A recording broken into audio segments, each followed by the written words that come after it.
Today we're going to talk about modules. Modules are kind of like units, and you can set up your modules however you want.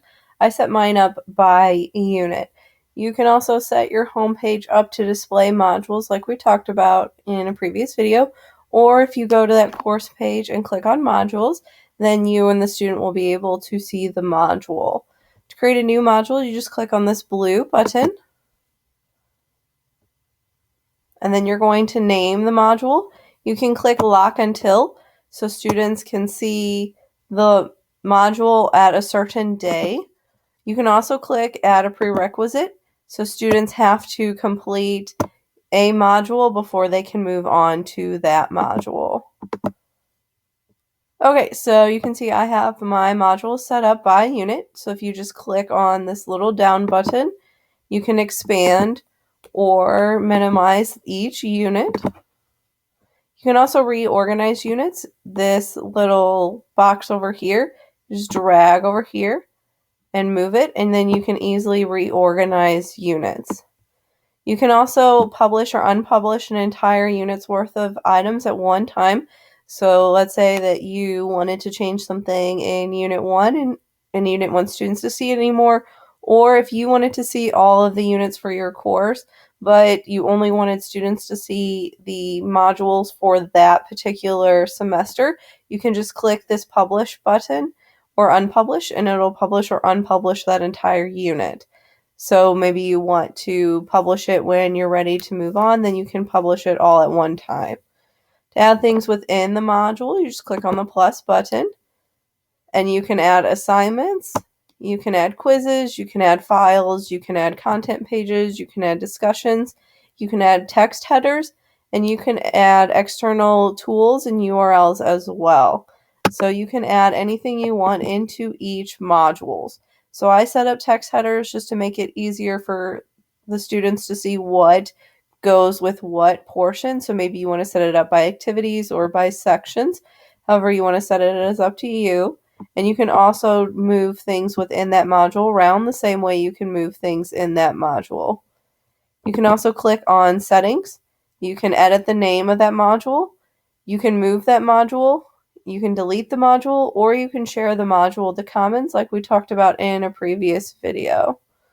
You can also click View Progress, and it'll allow you to see the student's progress through that module.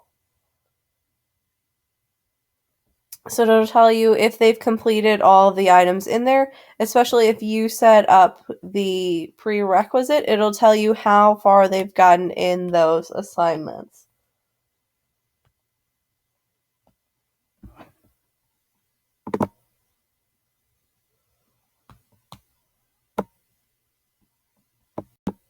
In order to see progress for each unit or each module, though, you have to add requirements into the module.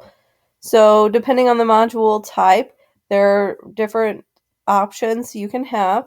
So you can click view the item, so the student must view the item. You can click mark as done, which the student must mark the module item as done before they can progress to the next item.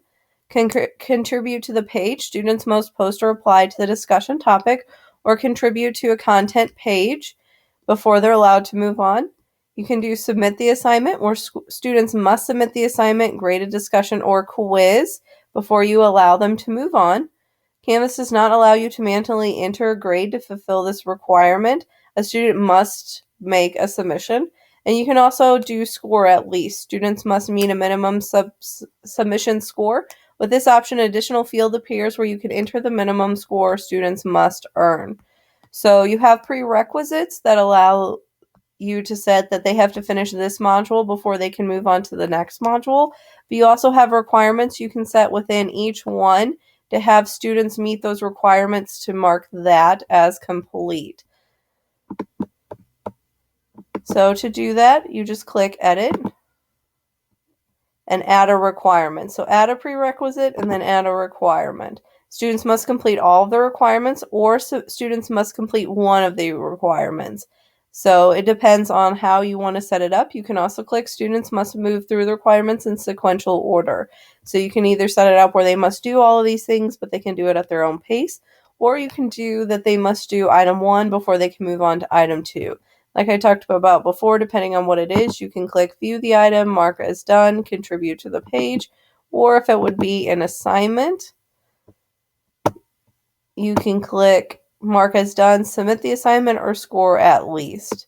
So when you add a new requirement, you can select between the type, so it sorts it by pages or assignments, external URLs, or discussions, and then you can select what you want them to do. Make sure when you do this that you put them in the right order that you want if you want them to move through it in sequential order.